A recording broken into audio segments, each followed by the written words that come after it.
estudios de COPE Valencia está el presidente de la Generalidad Valenciana, que es el señor Carlos Mazón. Señor Mazón, muy buenos días. Buenos días, don Carlos, a usted y a todos los contertulios y todos los oyentes, una vez más. Venimos desde las 6 de la mañana hablando de este asunto y de otros relacionados con lo que ha venido ocurriendo en Valencia a lo largo de esta semana, que son días que difícilmente vamos a olvidar. Yo le tengo primero que preguntar por lo ocurrido ayer en Paiporta, horas después. ¿Qué reflexión hace usted y cómo fueron los detalles de ese momento en el que ustedes llega una lluvia de barro y usted ve que se marcha el presidente del gobierno y decide quedarse? Bueno, yo no vi si se iba el presidente del gobierno o no. Yo estaba al lado de su majestad, que era mi responsabilidad. No era la primera vez que yo iba a Paiporta. Había estado en días anteriores, entre otras cosas, constituyendo el punto de reparto de alimentos, avituallamiento, material de primera necesidad, que afortunadamente en Paiporta y en el resto de municipios donde también he estado durante todos estos días, Sedaví, Benetússer, Chiva, Carcaixent, bien, cerca de la gente también. Y lógicamente lo que vi es dolor, lo que vi es rabia, y lo que vi es a su majestad queriendo interesarse directamente por eso. Y es que tenemos que dar la cara, y hay que estar allí, y hay que dar explicaciones a la gente, y además de los servicios que hay que hacer. Por eso también estoy hoy aquí, ¿no, don Carlos? Yo lo que vi es que tenía que estar al lado de su majestad, y hasta que su majestad no entró en el coche, pues yo no me moví de allí, porque entendía que era mi responsabilidad, entiendo que es mi responsabilidad, pero más allá de su majestad el rey, de estar con la gente, como había estado los días anteriores, y recibir su lloro, recibir su queja, recibir su dolor y recibir su rabia. Pero si es que tenemos que dar la cara, faltaría más, ¿no? Respondiendo con acción inmediata, con avituallamiento inmediato. Ahora mismo nos preocupa bastante el tema epidemiológico. Si tenemos un rato, ahora luego si quieres se lo cuento, también por información de interés público. Así es como lo viví, con total responsabilidad y al lado de su majestad, faltaría más, de sus majestades, porque estaba la reina también en una actitud encomiable, francamente. Sí, la intención del gobierno, musitada más que expresada a grandes voces, de que si era el momento oportuno para la visita o si el rey no debería haber estado ayer en Paiporta, ¿qué le sugiere? Mire, yo durante todos estos días he evitado al máximo, incluso a mi pesar o a pesar de la imagen que se pueda tener de mí, evitar polémicas institucionales, evitar, incluso con algunas declaraciones de algunos ministros que han llegado a decir que no pedimos la UME hasta por la noche, ¿no?, cuando lo habíamos hecho por la mañana de aquel fatídico martes. Yo trato de evitar este tipo de polémicas porque lo que tenemos que hacer es currar y trabajar y sumar cuantos más efectivos mejor. Dicho lo cual, le tengo que decir que a mí me pareció muy acertada, porque además hacía días ya que estábamos hablando con los servicios de protocolo de la Casa Real, que el rey y la reina querían venir a estar con la gente, y a mí me pareció muy razonable. Y el día anterior mis compañeros de protocolo estuvieron preparando la visita del rey, porque además él quería ir a Zona Cero, a Paiporta, y le dije, bueno, yo es que vengo de estar allí esta misma mañana, es que estaba allí, y me parece muy bien que quiera ir a estar cerca de la gente. A mí es que me parece muy bien. No sé si con esto polemizo con el gobierno o no, pero yo tampoco tampoco voy a ocultar lo que pienso de las cosas, porque es que tampoco sería yo, ¿no? ¿Qué sintió usted cuando escuchó la frase, si necesitan algo que lo pidan? Pues que lo habíamos hecho y que lo estábamos haciendo desde el principio.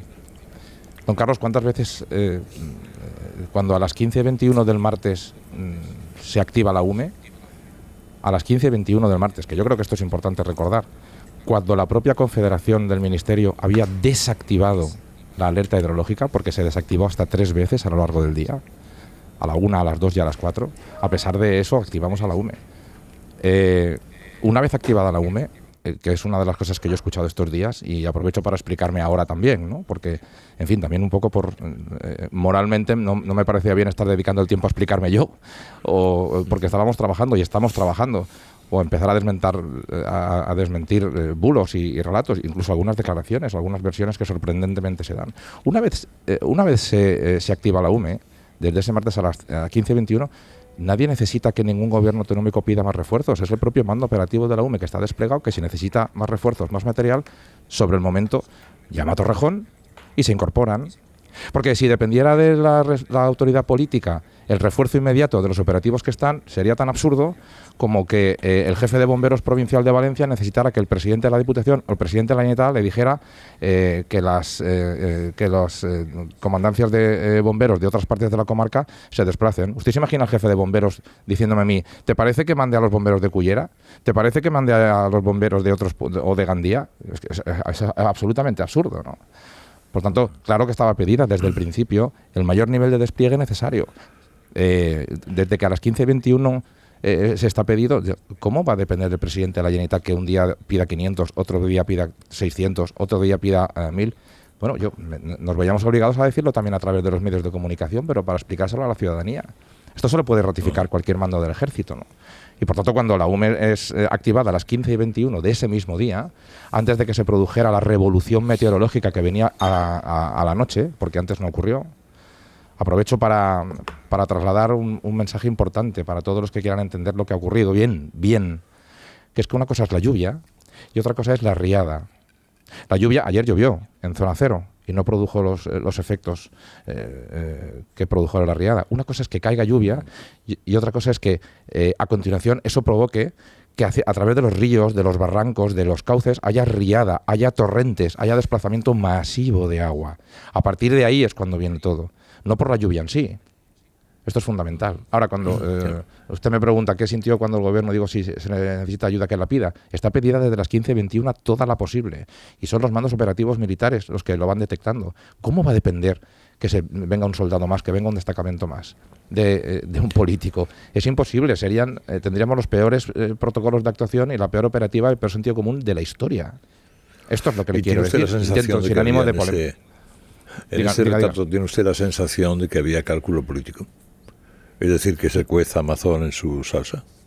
Bueno, yo no quiero adjudicar, ya le digo que no quiero polemizar en este sentido, porque esto no me parece razonable. A mí lo que me parece razonable es que todos pongamos cuanto más mejor.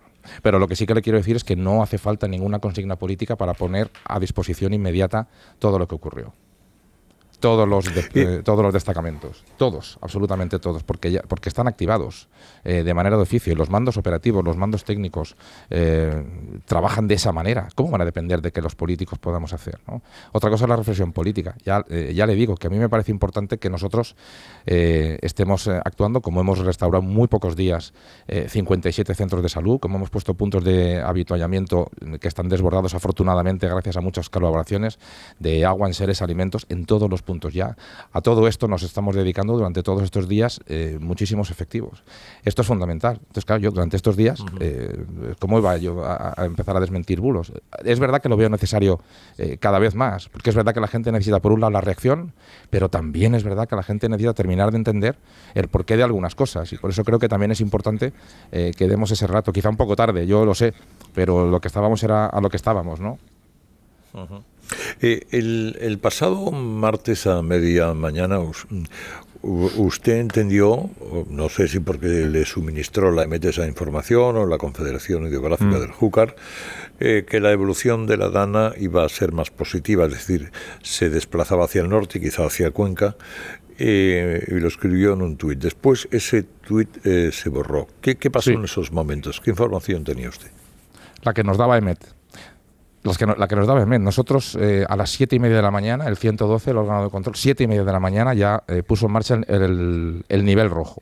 Además lo veníamos alertando desde días anteriores. Gracias a haber hecho ese nivel rojo y esa previsión de alerta, incluso el propio lunes, con nuestros sistemas de avisos y de alertas por decenas, a todos los ayuntamientos, a todas las agencias comarcales, hubo algunos ayuntamientos que decidieron tomar medidas. Ayuntamientos como el de Requena suspendió las clases. El Ayuntamiento de Valencia cerró parques y jardines. Creo que recordar que Carlet, Algemesí y muchas instituciones a las que les llegaban nuestros servicios decidieron suspender clases y otro tipo de elementos. El parte de EMET que teníamos a las 11:30, 12 de la mañana era que la lluvia, insisto, no la riada, porque una cosa es la alerta de lluvia y otra cosa es la alerta hidrológica. Son dos cosas distintas. Yo comprendo que me puedo poner técnico, pero es fundamental esto. El parte meteorológico nos decía eso. Bueno, a la misma hora que yo, la propia delegada del gobierno estaba diciendo lo mismo. Incluso una hora después que yo, que simplemente leía el parte de AEMET, porque me lo preguntaron los medios de comunicación, lo que dijo 2 horas después la propia AEMET decir que iba a remitir la lluvia y que esa era la previsión. Yo no quiero echar la culpa a nadie, pero es verdad que luego hubo una revolución meteorológica que ahora le puedo cuantificar, porque claro, una cosa es luego se reactivó esa alerta y estábamos hablando de posibilidades de 180, 190, 200 litros por metro. Esto es así, pero hasta las 8 de la tarde, prácticamente 6:30, 7:30 de la tarde, no se confirmaron 1.700. ¿Por qué se borró el tuit por la tarde? Porque la realidad meteorológica era absolutamente distinta y podía generar confusión una previsión de alerta de las 12 que había quedado absolutamente caducada a lo largo del día.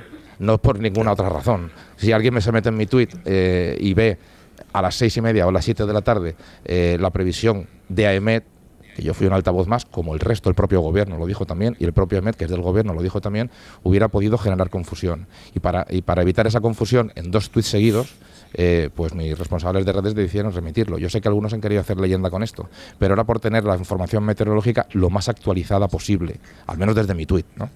Esa es la razón. Uh-huh. El asunto de la alerta de los móviles sonó a las 8 de la tarde en la provincia de Valencia. ¿Se activó tarde porque hasta las 6:30 o las 7 no tenían ustedes la información definitiva? Mire, por supuesto que sí, así fue. Las alertas hidrológicas nos las trasladan la Confederación del Ministerio de Teresa Rivera, por decirlo bien, del Ministerio de la Transición Ecológica. ¿Por qué? Porque los peligros de desbordamiento de ríos, barrancos, cauces, que es lo que ha provocado el desastre, y aprovecho para decir, tiempo habrá, o tiempo debería haber habido, mejor dicho, para haber hablado de por qué esa falta de mantenimiento, por qué esa falta de proyectos, por qué esa falta de inversión durante años en estos barrancos y en estas presas y en estos cauces durante tanto tiempo. Pero conviene recordar la cantidad de alcaldes y la cantidad de ciudadanos que durante años han estado reivindicando esto. Bien, cuando se activa la alerta hidrológica a primera hora, a continuación, es importante en mi opinión esto, a continuación se llega a desactivar la alerta hidrológica por parte de la Confederación 3 veces a lo largo del día. 3 veces, don Carlos. A la 1, a las 3 y a las 4.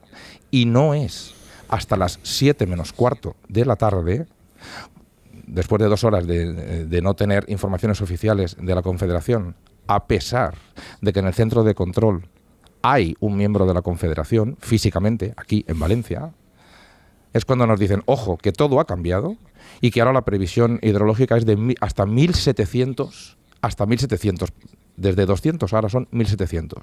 Y media hora después viene la comunicación de lo que ya no era una alerta roja, sino si existiera una alerta negra, que es la posible rotura de la presa de Forata. Yo comprendo que lo de la presa de Forata, los que no sean de aquí no lo pueden comprender, pero imagínese usted en el desastre en el que estamos, la rotura de la presa de Forata, que felizmente, fíjese, utilizo la palabra felizmente en el día de hoy, no llegó a romperse, después de haber hecho todas las alertas intermedias, todos los avisos intermedios que sí que se fueron produciendo por decenas, se recurre por primera vez en la historia,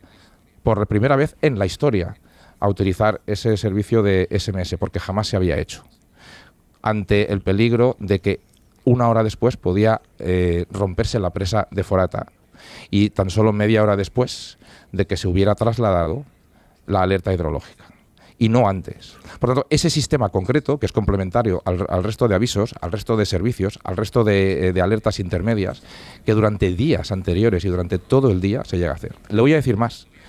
A pesar de que la Confederación Hidrográfica del Ministerio de Transición Ecológica llegó a desactivar la alerta hidrológica 3 veces a lo largo de ese día, jamás el 112 la desactivó y mantuvo a través de sus sistemas de comunicación, de su web, de sus servicios y de sus redes, alerta esa alerta hidrológica, aunque la desactivara la Confederación del Ministerio.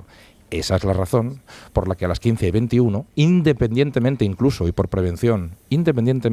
lo que dijera la Confederación del Ministerio, se activara la UME.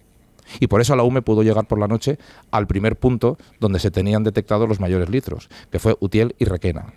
Claro, todo esto ocurre por la noche. Y siendo de noche, en en una revolución como jamás se ha visto nadie nunca, se arrasan todas las comunicaciones, la luz, el agua y sobre todo la telefonía. Yo aquella noche desde el 112 no teníamos cobertura, había una persona con Vodafone y pude contactar con Payete en persona, con el presidente de Telefónica España, para decir: no tenemos móvil, aquí no hay nadie, ninguno de los cientos de operativos que hay aquí coordinando no tiene móvil, ni para contactar con muchos pueblos, con Paiporta entre otros. Por tanto, no se podían desplegar los medios aéreos, porque al haber tormenta y al ser de noche, los helicópteros no podían ir a rescatar. De las primeras noticias que venían llegando de gente en los tejados, y de gente en las azoteas, y de gente abrazada a farolas. Imagínese el cuadro, don Carlos. Y que nos llegaban por pocos teléfonos que estaban operativos en aquel momento. Incluso de manera ilegal, tengo que decirle, de manera ilegal, se llegó irregular, por decirlo de alguna manera, no quiero imputar ningún delito, algún helicóptero privado de salvamento marítimo que no está hecho para hacer rescate en tierra y que llegó a rescatar 2 personas aquella noche. La sensación era que hasta que no vinieran las primeras horas de sol no se podían realizar esos rescates aéreos. Y en todo ese tiempo en el que se arrasa la luz, el agua, la telefonía, por cierto, la luz ya está restablecida en un 95%, las conducciones de agua poco a poco ya se van abriendo paso, con muchos arreglos ya parciales que están llegando a las entradas de los pueblos, y ya se va barrio a barrio, de esas 69 poblaciones. Esto es, claro, esto es importante. En tan escasísimo momento, más de 75.000 80.000 coches quedan agolpados, impidiendo los accesos vía terrestre, que se iban produciendo por cuentagotas durante aquella misma noche, por parte de los distintos efectivos que ya se estaban desplazando y que estaban desplazados y que estaban preavisados. Durante muchas horas los jefes operativos nos trasladaban que había muchos efectivos a la puerta ya de muchos pueblos, pero que no podían entrar. Imagínese usted un castillo con una fortaleza alrededor, en la que usted no puede entrar vía aérea porque es de noche y hay tormenta, pero solamente tiene una vía que tiene que abrir para poder entrar. Esa era la situación durante toda aquella noche. En fin, aquella mañana, a las 10:30 de la mañana, lo digo porque alguno diría: oiga, esa alerta famosa de las 8, esa alerta era lo que yo llamo la alerta negra, el último nivel ante la presa de Forata, y porque hacía poco tiempo que se había reestablecido, se había reactivado por esa revolución meteorológica por parte de la Confederación del Ministerio la alerta hidrológica. Pero había gente que se sorprendía de que no se hubieran cortado las carreteras nacionales ya por la mañana, ¿no? Porque esto también ocurrió. Una cosa es una alerta en la que recomiendes no coger el coche, lo hagas a todo el mundo. Y otra cosa es que las carreteras estén cortadas, ¿no? Claro. Hubo algunas reuniones esa mañana a la que no se invitó a la Generalitat Valenciana, en la que estuvo la delegación del gobierno, estuvo EMET, estuvo la Dirección General de Tráfico, estuvo la Guardia Civil, estuvo la UME, estaba el Departamento de Carreteras. Esa mañana todavía estaba activada la alerta roja y no se decretó el cierre de ninguna carretera. Ya podríamos avisar por móvil, sin móvil, a través de avisos, pero si no cortas la carretera los coches pasan, como es lógico. Todo esto en un contexto, si me permite, de alerta roja meteorológica, ¿no? En el que, bueno, pues desgraciadamente ya sabemos que en esta comunidad y en esta tierra o hay sequía o hay alerta roja. Solo este año llevamos 7 alertas rojas. La gente desgraciadamente está acostumbrada a alertas rojas también. Y por tanto todo eso se viene haciendo. Una semana antes se reforzaron los efectivos, como siempre que hay alerta roja, porque desgraciadamente tenemos muchas alertas rojas meteorológicas. Pero la hidrológica, la de la gran revolución meteorológica, la del peligro de desbordamiento de ríos, barrancos y cauces, que es lo que provoca la emergencia, hasta cerca de las 7, después de horas de no tener mayor comunicación, no se le transmite al 112 ni a los jefes operativos hasta ese momento, insisto, después de 3 desactivaciones previas. Es importante esto, ¿no? Yo no he tenido un rato para poder explicarlo bien y a lo mejor asumo la falta de... Pero estábamos en lo que estábamos. Tengo que confesarle y le repito que a mí hablar de estas cosas me ha parecido hasta inmoral, ¿no? Porque, claro, es que estábamos tratando de asistir en muchas cuestiones, ¿no? Estamos hablando con el señor Carlos Mazón, que es el presidente de la Generalidad Valenciana. Le saluda Antonio Naranjo, que le hace la penúltima, y luego hablamos de la epidemiología, que me parece muy importante. Sí, es muy importante. En estos momentos sí, don Carlos. Gracias. Don Antonio.